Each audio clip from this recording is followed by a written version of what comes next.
Erika Urrutia ha sufrido por mucho tiempo los actos de corrupción. El dinero que sucesivos gobiernos debieron destinar a planes de ayuda social no estaba ahí. Alguien se lo había llevado. Se esforzó cada día de su vida, pero no pudo salir adelante. A cada paso le quitaban la esperanza. Erika vivió la era de corrupción instalada desde que el Ecuador volvió a la democracia. Estas son las casas donde hoy vamos a salir. Aquí, esta es mi casa. Aquí donde ya salió mi otro hermano, que ya salió. Y aquí viven muchas otras familias que van a ser reubicadas también.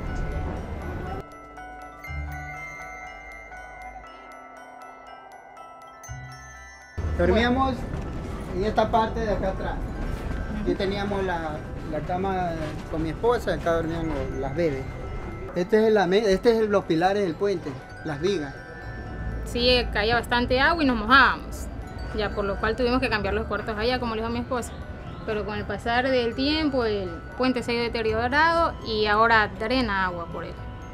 Bajan residuos de lo que botan las desperdicios al estero y eso ya con el tiempo a lo que se calienta con el sol, entonces se vaporiza y emana olores realmente desagradables.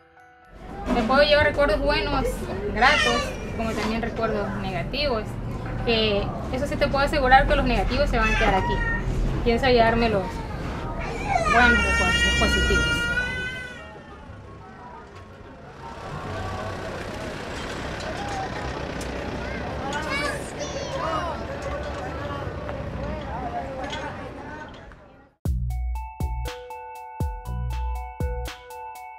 Y yo había planteado algún momento, lo dije en una de mis primeras intervenciones públicas, poco después del 16 de julio, que yo creía que en aquellos casos en que hubiese duda, debía verificarse si el contagio real de los votos representa el acta. En 1978, el país recuperó su democracia, pero la frágil nueva edad de la nación se ensució enseguida con una actitud de corrupción política.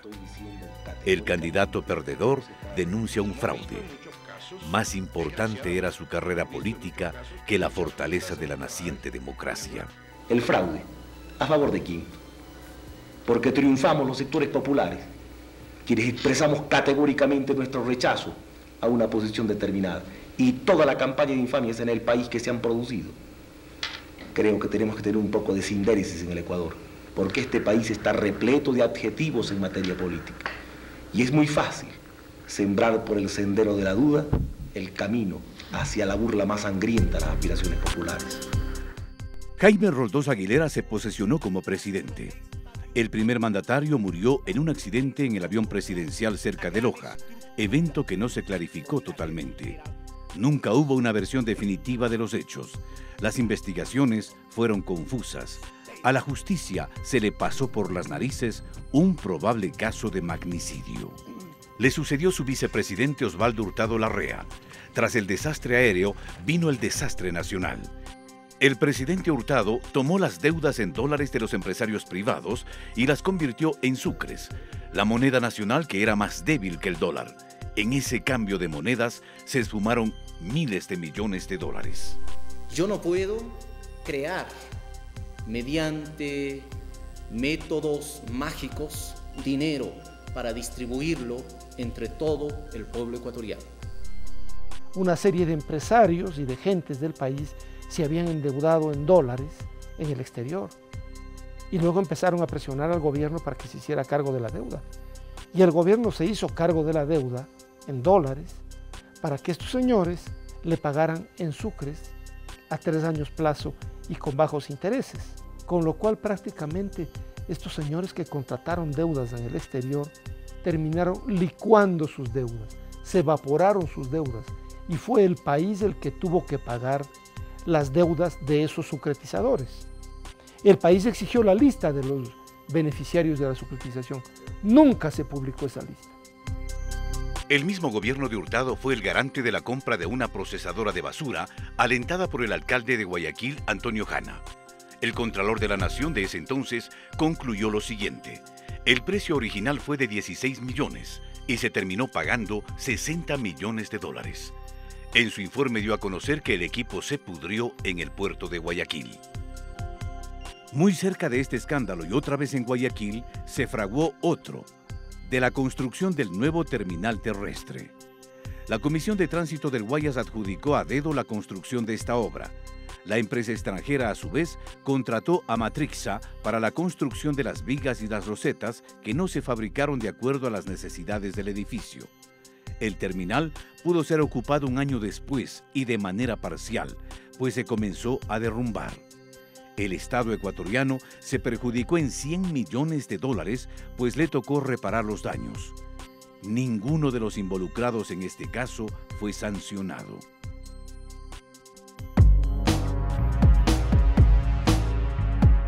Bueno, para decirle la verdad que cuando esta niña nació, ella nació en El Salado, donde había agua bastante, ahí en las Malvinas. Y eso era agua. Era agua, Guayaquil era pura agua. ¿Para qué vamos a decir? Guayaquil, baluarte social cristiano, es una ciudad de grandes contrastes. Erika nació ahí en el año de 1984. ¡Juro ante Dios y ante la patria que jamás os traicionaré! Un problema inmenso, la basura. Y un caso de corrupción aún más grande. Se compran 350 carros recolectores con un sobreprecio de $7.000 por cada recolector. El acusado, Jofre Torbay, secretario del presidente León Febres Cordero, huyó del país y el juicio prescribió. Lo siguiente fue el escándalo por la vía perimetral, una enorme autopista que pasaba justamente por donde tenía planes inmobiliarios el entonces gobernador del Guayas, Jaime Nebot Saadi. En la década de los 80 hubo mucho más. Se desató una escaramuza armada entre la Fuerza Aérea y el Ejército, debido a la compra de un avión del fabricante Fokker para que sea operado por TAME en la ruta Quito-Loja. En ese negocio también fue denunciado un sobreprecio. Luego, el ministro de Industrias del gobierno social cristiano, Javier Neira, fue acusado de peculado por participar en la contratación de una empresa que ofrecía servicios hospitalarios. El caso Equa Hospital terminó como otros. El acusado huía a Miami y esperaba que prescriba el proceso. De igual manera, el presidente social cristiano, su yerno Miguel Orellana y el israelita Ran Gassit fueron procesados por pagos indebidos de $150.000 que supuestamente fueron usados para la lucha contra la guerrilla.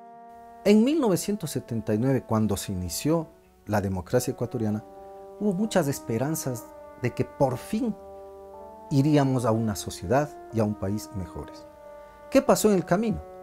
Décadas de los 80 y los 90 se construye un modelo empresarial de desarrollo inspirado en los principios del mercado libre, la empresa privada abierta, etc., que condujo a un deterioro de las condiciones de vida y de trabajo de la población y que alimentó la corrupción en el país. Los roldosistas insultaron a los dignos. Dajig intentó protestar. Momentos en que el diputado roldosista Villamagua lanzó un cenicero contra aquel.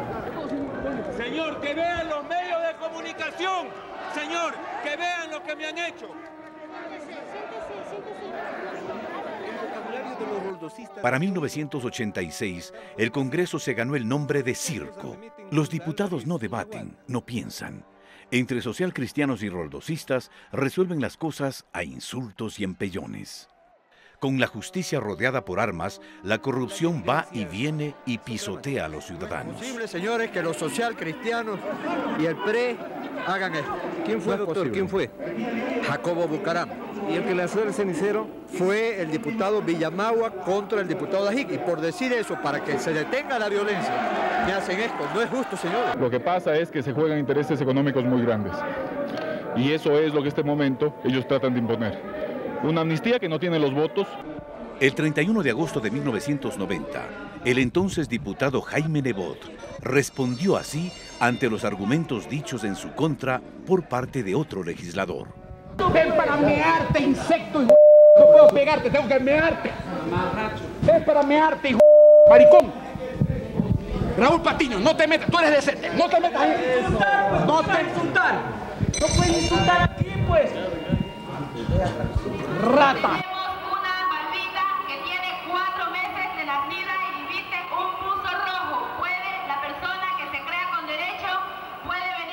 Elsa Bucaram es la alcaldesa de Guayaquil. Otra vez la ciudad es el botín de los pillos. Lanzó juguetes desde un balcón a los pobres como se lanza maíz a las gallinas. Una veintena de muertos fue el saldo de uno de los actos más inhumanos. Estoy en contra de la alcaldesa porque he perdido a mi madre. No solamente porque he perdido a mi madre, sino que ella no debe hacer esos entrega de juguetes tan bruscamente, anormalmente, porque ella es un ser humano y tiene que darle respaldo al ser humano, no hacer matar a la gente.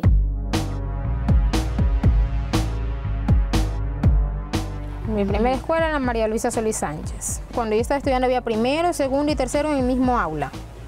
Eran las banquitas donde uno se sentaba uno encima de otro.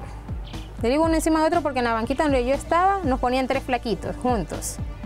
Y esas banquitas que se tambaleaban de un lado para el otro. De madera eran, pues. Ya, no tenía contrapiso, tenía este piso. Así era en tierra.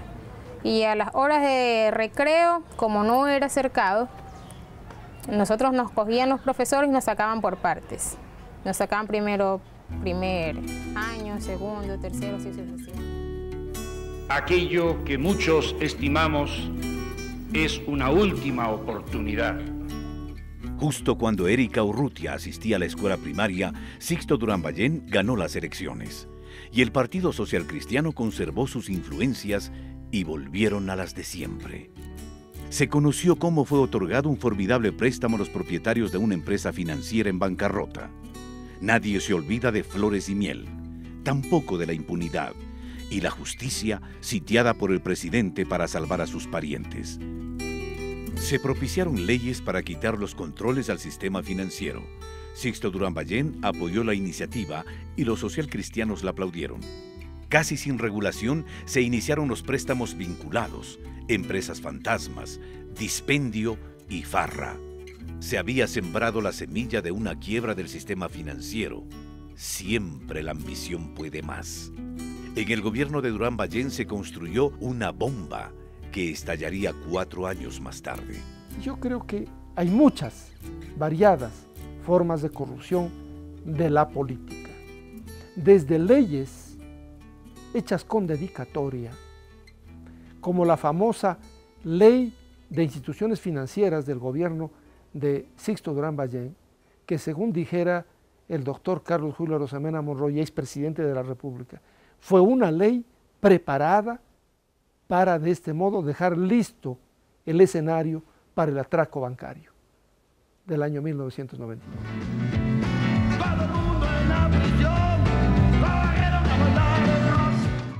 El arribo del roldosista Abdalá Bucaram Ortiz añade colorido, música y baile a una tragedia vergonzante. Al presidente le tildaron de loco, 6 meses de ingobernabilidad y bochorno, medio año de rechazo ciudadano a un gobierno fallido que nunca despegó. No soy así, yo no sé.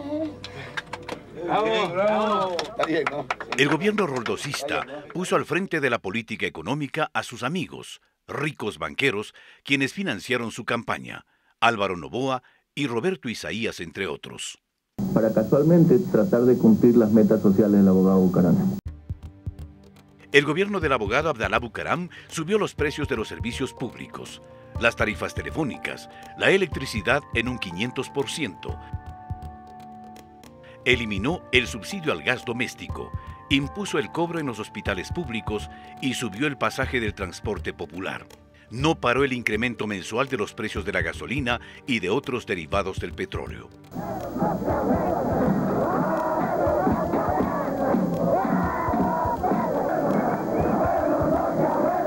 Todo parecía ser un asalto a mano armada a las aduanas.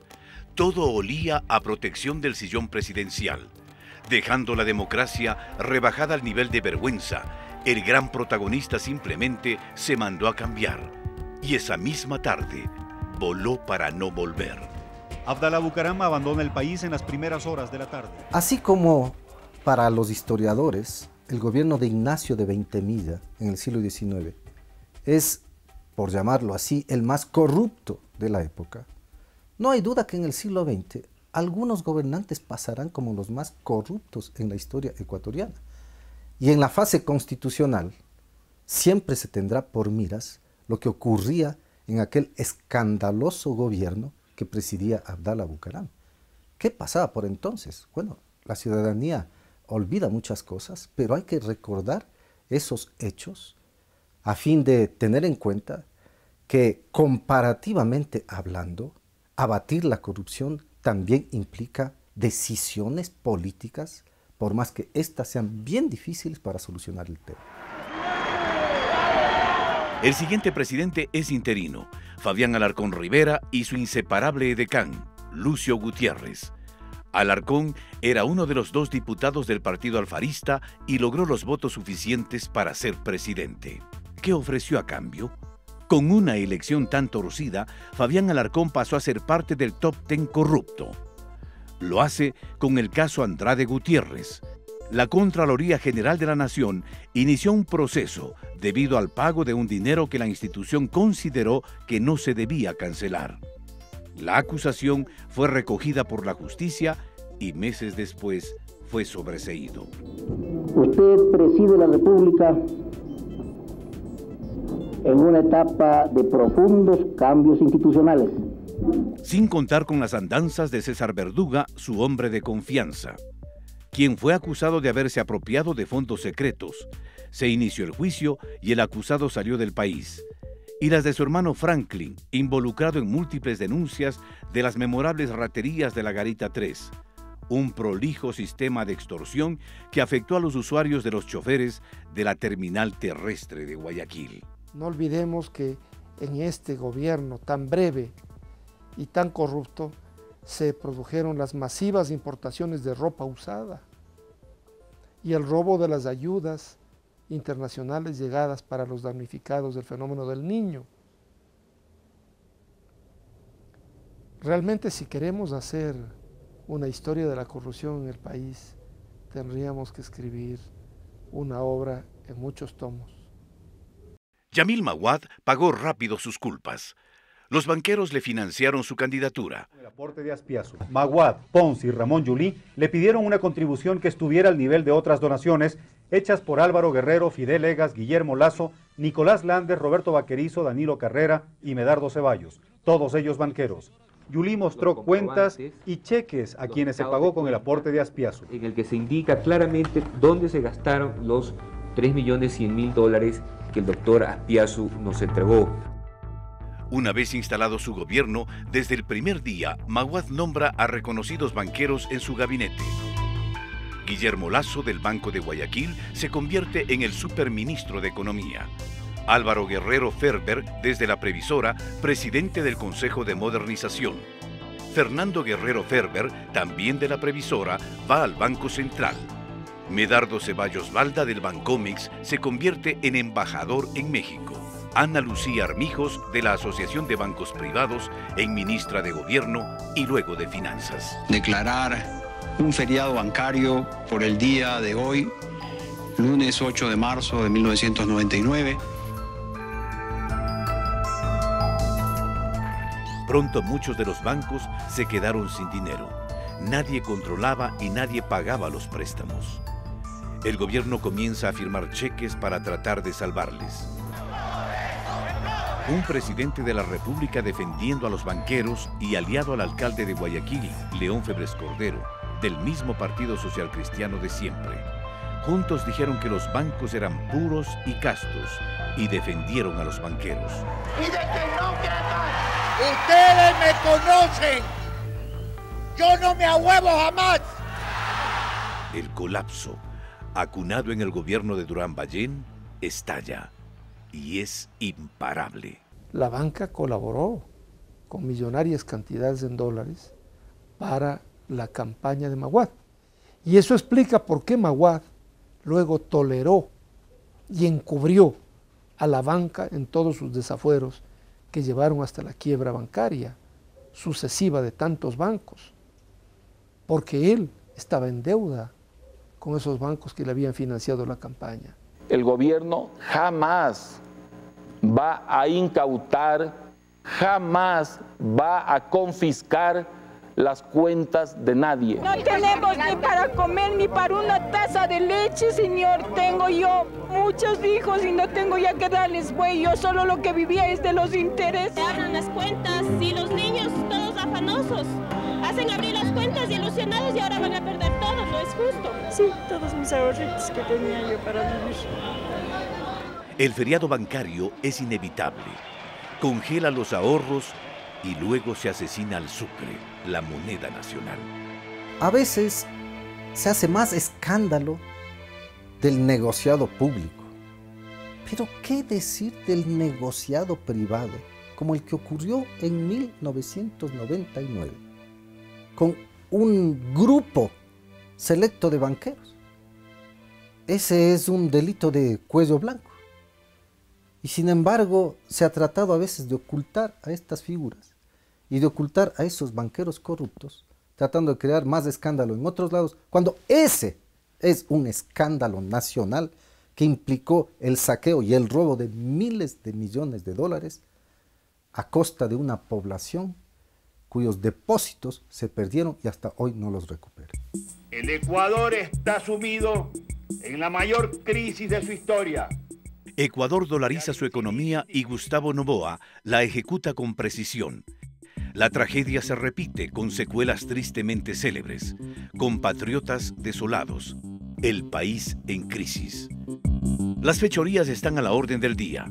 Solo 3 banqueros, Roberto Aspiazu, del que un día fue el Banco del Progreso, Alejandro Peñafiel, del quebrado Banco de Préstamos, y Nicolás Landes, del ex Banco Popular, estuvieron presos. El resto, bien gracias, disfrutando en el exterior con el dinero de los ecuatorianos. Leonidas Ortega, del ex Banco Continental, los hermanos Roberto y William Isaías, del ex Filambanco, Roberto Vaquerizo Valenzuela y Washington Álvarez Valenzuela, del ex Banco La Unión. Son algunos de los nombres que figuran en la larga lista de banqueros que estafaron a sus clientes. Y como si nada, medios de comunicación involucrados.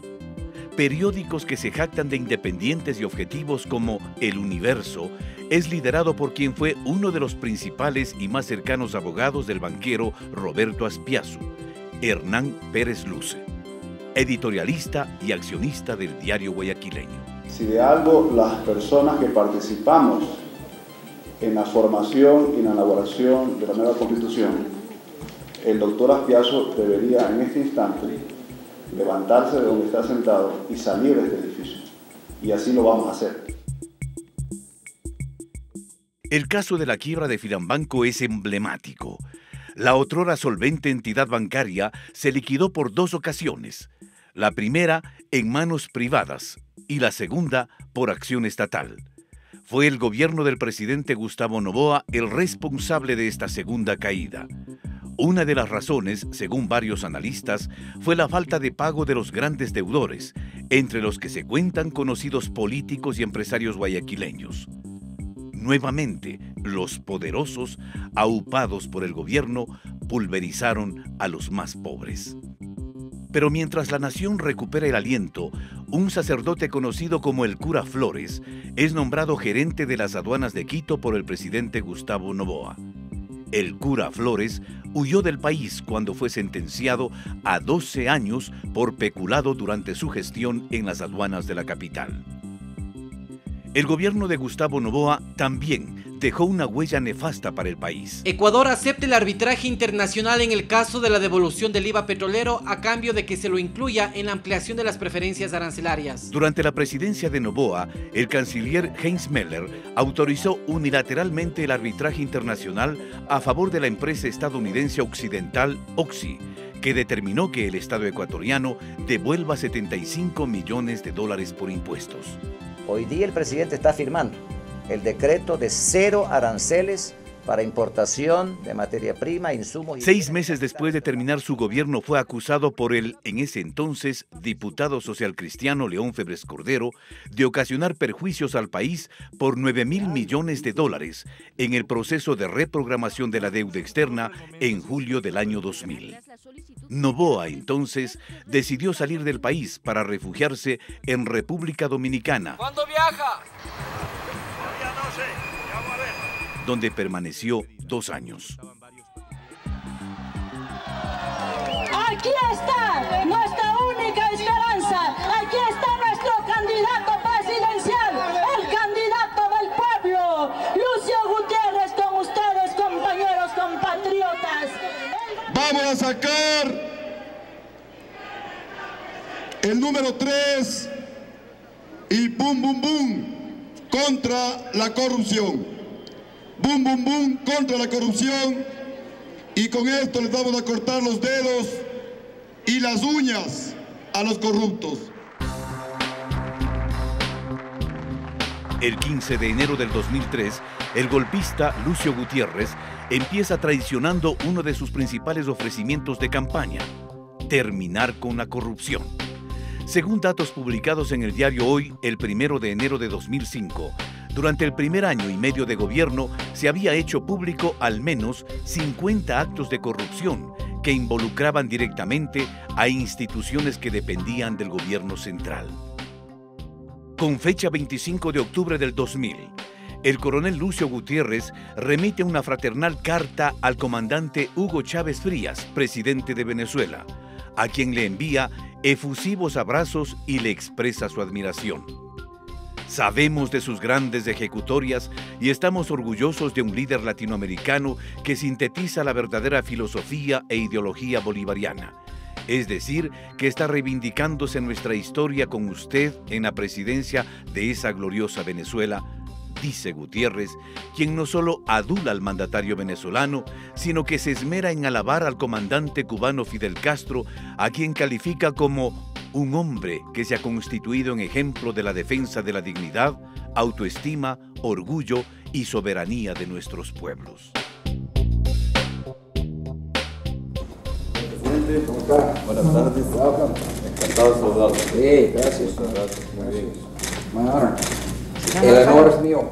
Para mí, Lucio Gutiérrez continúa traicionando sus principios.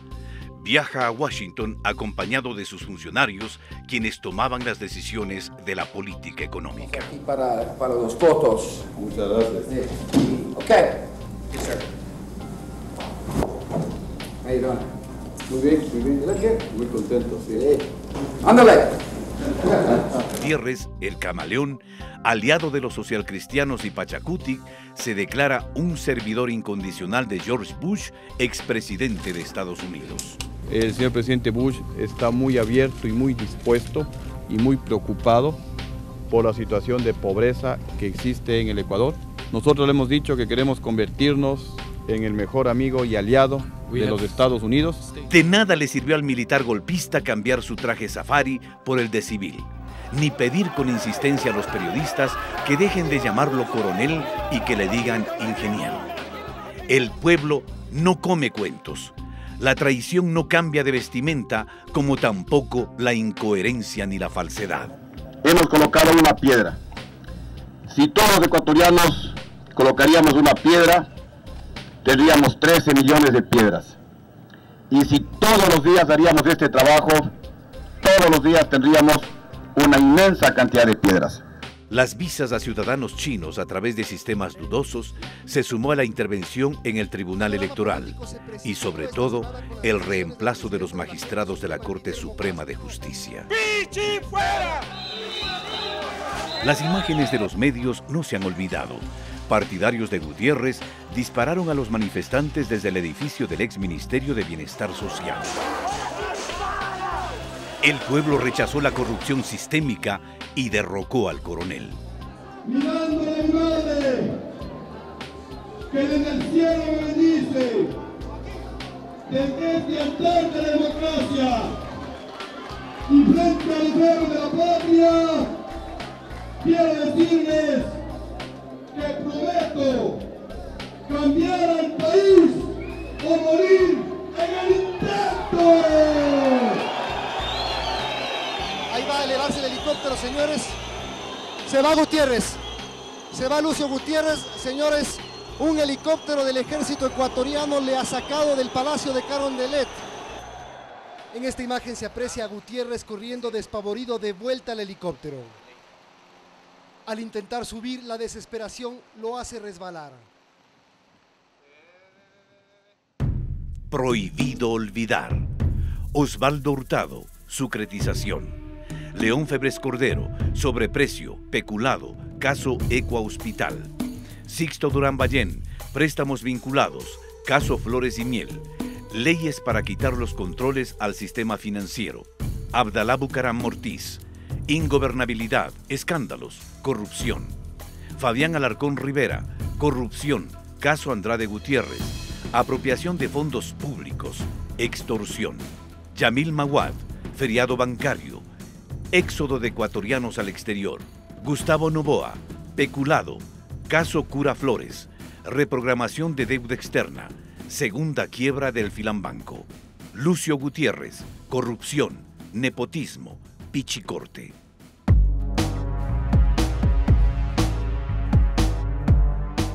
Mi esposo se quedó sin trabajo y me tocaba dar a luz en maternidad. Entonces nosotros tenemos un televisor pequeño, lo vendió por $20. Tenía que darles de desayunar, tenía que darles de almorzar. Y para colmo, estaba embarazada y me tocaba un chequeo, tomarme una ecografía. Dinero que no me alcanzó. Me sentí la mujer más infeliz. Porque imagínate, tan solamente abrir tu nevera y encontrar unas papas y sanguchárselas a tus hijos. No darles qué más. Pero me sentí incapaz de poder ser madre. Después de que el gobierno de Gutiérrez destruyó la economía de Erika, la jornada cívica y ciudadana culminó días de altísimo riesgo para la institucionalidad y la democracia en el país. Alfredo Palacio, aupado por la partidocracia, es el nuevo presidente. Respetar y hacer respetar la Constitución Política de la República, leyes de la República, orden constituido y defender los sagrados. Porque la corrupción se expresó también en el perverso desmantelamiento de las instituciones, de la educación y salud pública, del registro civil, como emblemática señal del despojo cotidiano, o en los memorables perjuicios en cada negociación de la deuda externa. Se hacía de la vista gorda en la repartición del pastel de las telecomunicaciones. Este fue un sistema que funcionó muy bien para enriquecer a muy pocos. Se llegó al extremo de tratar de privatizar los correos por la miseria de $15,000 al mes. Hasta ahora es difícil conocer hasta dónde llegaron los tentáculos de la corrupción. Tanto se ha metido la corrupción en la esencia del Estado ecuatoriano que quienes antes fueron procesados ahora dan lecciones de moral. Y ciertos medios las replican sin vergüenza ni beneficio de inventario. Basta que algún descalificado aventure acusaciones que logra atención mediática. Realmente el cinismo de Rafael Correa no tiene límites. Yo, en cambio, me comprometo a demostrarle a usted, Rafael Correa, y a todo el pueblo ecuatoriano, no menos de 10 actos de corrupción que usted, Rafael Correa, protege. Existen 8.000 denuncias de corrupción de este gobierno que no han sido tramitadas. Los ecuatorianos no somos comunistas ni extrema izquierda, una extrema izquierda trasnochada que se quiere tomar este país. Yo pienso que el Ecuador debe en serio plantearse que este gobierno que dijo que iba a ser de manos limpias y corazón ardiente, no lo es. Ya son demasiados los actos de corrupción graves que existen en esta administración. Si entre 1979 y 2006 se fue construyendo un sistema económico al servicio de élites ricas, se fue desinstitucionalizando al Estado, decayeron las condiciones de vida y de trabajo de la población. Esa clase política y esos profesionales de la economía y de la cultura política del pasado, comprometidos con esa situación, no pueden ahora darnos ejemplo de lo que hay que hacer en el país.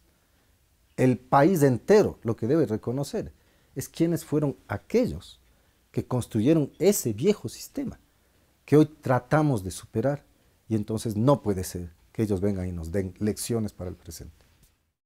Alguna vez un exgobernante me dijo, un presidente no puede estar cuidando las uñas de todos sus colaboradores, pero Cuando un gobierno crea mecanismos anticorrupción, cuando un gobierno se propone perseguir a los corruptos, yo creo que ese es un gran punto de partida para frenar la corrupción.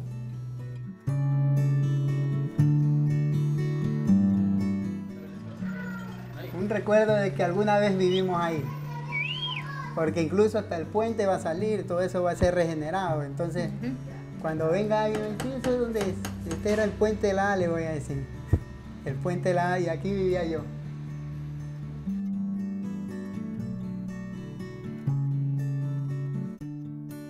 Depende de la pregunta, ¿en qué cambia? Yo digo cambia en un 100%, porque ¿cómo vamos a comparar la casa que tenemos ahora con la anterior? Con la Revolución Ciudadana nuestra vida ha cambiado, que nuestros hijos puedan tener una educación de calidad, más de la que nos brindan los profesores que ya se encuentran ahí, porque basta que con ellos nos den esas ganas y ese entusiasmo de que los pelados quieran estudiar día a día. Fueron 33 años de nada, de vacíos, de abusos y corrupción. Toma tiempo rehacer tanta desidia, pero es el compromiso. Hoy Erika habita en una casa llena de luz y esperanza.